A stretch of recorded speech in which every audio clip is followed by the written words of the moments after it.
We've all got that one friend whose charisma can shift the entire vibe in the room. In Hollywood, that friend is Matthew McConaughey. These are the best moments when his energy was just too good to handle. I don't know if you guys have seen all my work, but No, hang on. Once again, did you notice earlier I was nominated for the best love sex scene? But did you notice that you didn't win? Well,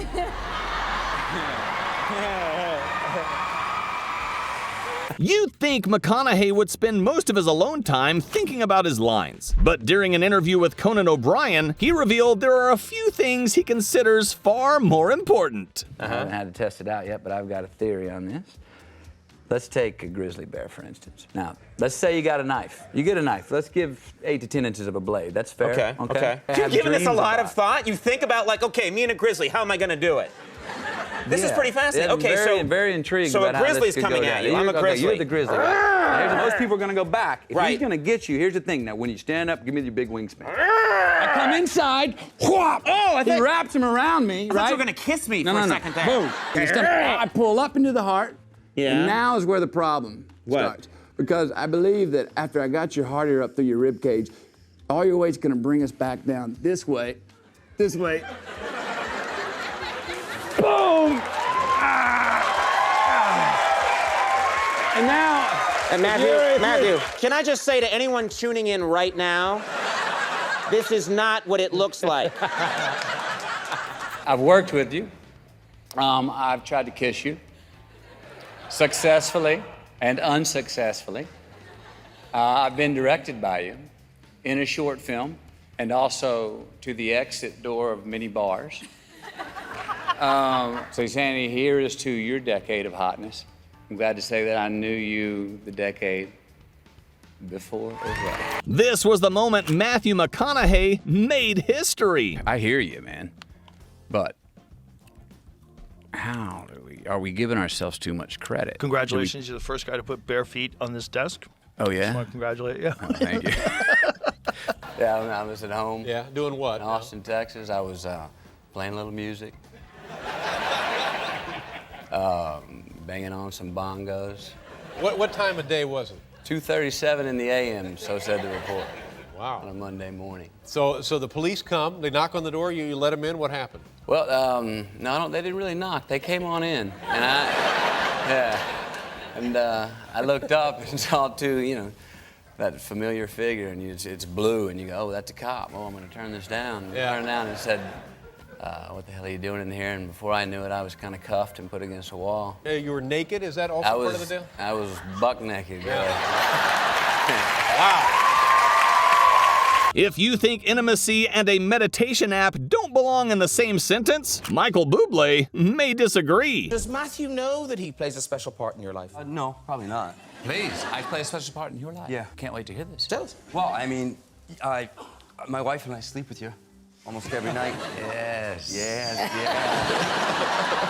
There's an app called Calm. He has the most beautiful voice, and I turn it on, and I just hear, well, hello, everybody.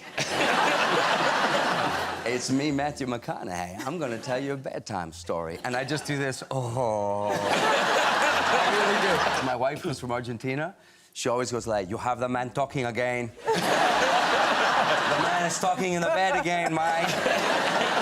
Matthew McConaughey may already carry serious presence, but it's a different story when he walks into a room with his other half. He and Brazilian actress Camila Alves have been married for over a decade now, and Mike Myers once described what it's actually like running into the two. So he taps you on the shoulder. So says, come and join my wife, Camilla. And I was like, oh, no, I'm good. You guys. And he goes, comes by. They're lovely. They said that they're in Los Angeles, staying at this hotel that I'm staying at to have a couples weekend. So immediately I'm like, well, don't talk to me. You know, when you have 3 kids, you don't get to drink that much, you know? So I had like 2 drinks and I was like loaded. And I said, I'm going back up to the room now.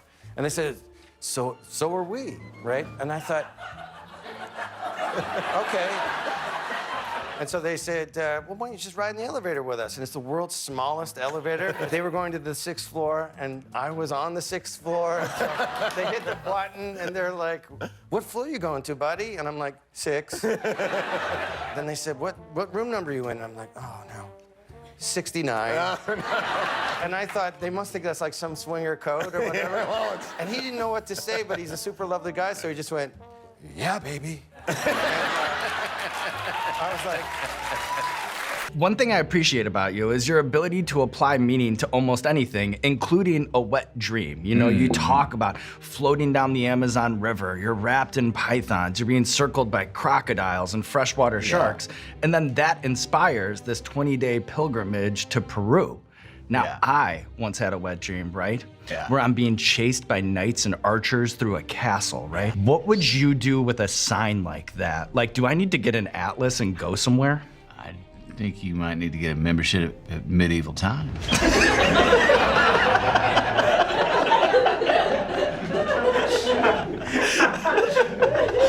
Sounds like you sleep pretty well over there. If you didn't know Snoop Dogg has been in a movie before, now you do. He shared the screen with Matthew McConaughey in The Beach Bum. What was the most notable thing Snoop did during your work time together? He snooped me. There's a scene where I'm going to Snoop. I've got writer's block, and Snoop has the magic weed, right? But I go to Snoop, and I go to the prop man to make sure I've got prop weed. Now, prop weed is not real weed. It's like crushed oregano and stuff. So we get in the scene. It's about a 6-minute scene, fast back and forth. All of a sudden, the end, he goes, yo, Moondog. And that's my character. He goes, that ain't prop weed. That's Snoop weed. I went, oh, you son of a gun. Now, the next 9 hours were a lot of fun, but I don't believe he used one word in the English language.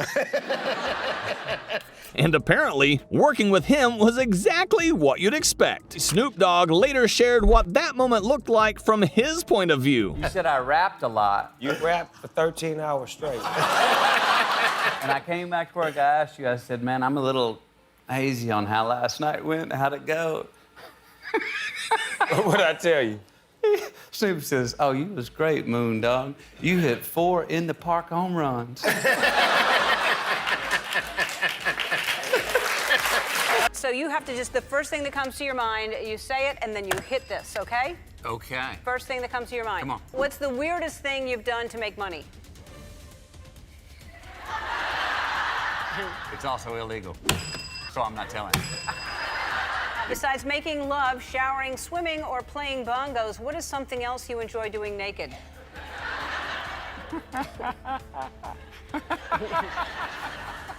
Cooking if we're not deep frying anything. Many artists thrive on spontaneity, believing that creativity flourishes through unpredictable outburst and improvisation. That's partially true until it isn't. Matthew McConaughey learned that firsthand during the making of Scorpion Spring. So I said, I'm not going to read this script, Scorpion Spring. I'm not even going to read the scene. Cut to, I'm on the set of Scorpion Spring, about to shoot that scene. I grab the sides. I'm on my mark. We're about to say action. I have a peek. 1 page, 2 pages, 3 page, 4 page. Monologue. My guy.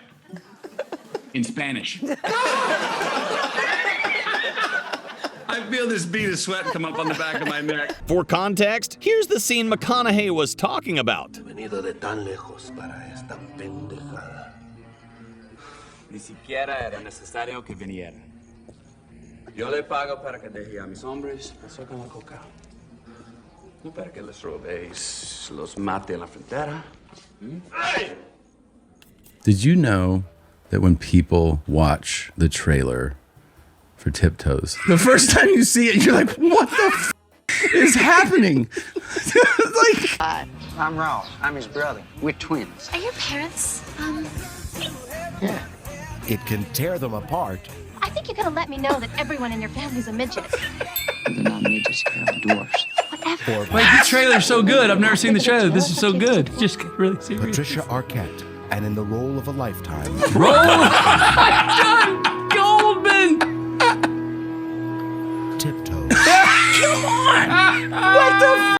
Matthew McConaughey is just as known for his philosophical tangents as he is for that unmistakable Texas accent. Most people sit and watch him yap. Woody Allen, on the other hand, hasn't got the time. He's method. You know that? What does that mean? Well, okay, but Whatever, dude. You know what I'm talking about. When we were shooting that, he was Russ Cole. Yeah. And I remember saying to you before we started filming, I'm like, people are gonna expect to laugh with us, you know? We gotta throw some jokes in here. And he's just like, yeah. And I'm like, I'm waiting for him to say, yeah, you're totally right. No, not that. He just, yeah. And I'm like, oh, this mother.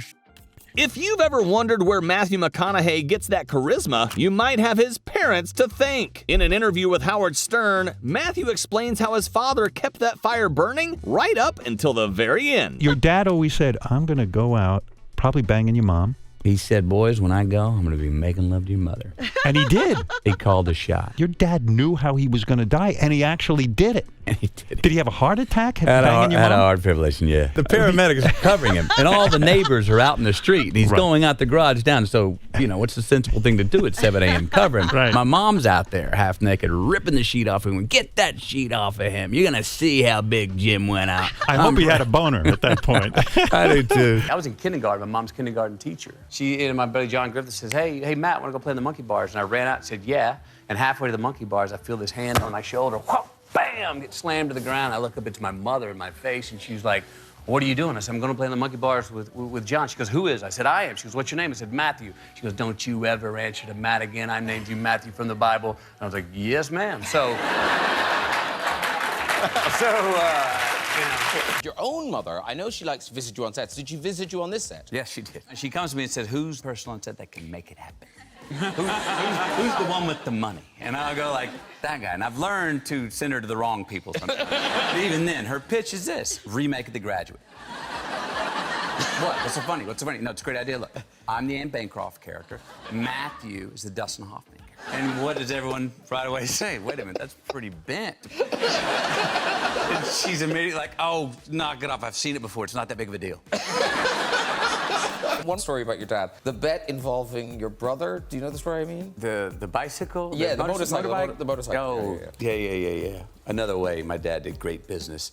Our upbringings are so similar in some ways. Are you getting laid? Your mom didn't adjust immediately. No. I bet you may have some of these stories. No, they're so sincere and good intentions, but you just don't understand it, do you, Mom? People start to get interested in my life and my history as has happened. My mom shows up in these newspapers and saying these things. I'm like, Mom, you keep that that's between us. People are going to be coming to you wanting to know things about my life, but keep what should be private ours. Okay.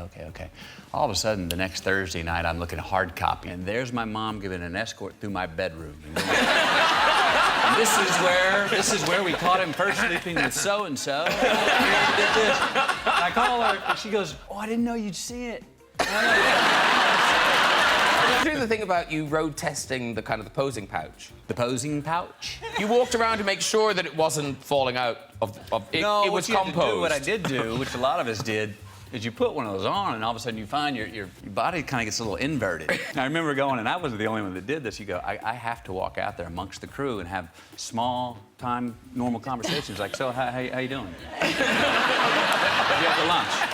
Hey, did you see the game this weekend? I gotta go out and try to have some small talk in this thong without flinching. And it was hard. And because I wasn't, but it was.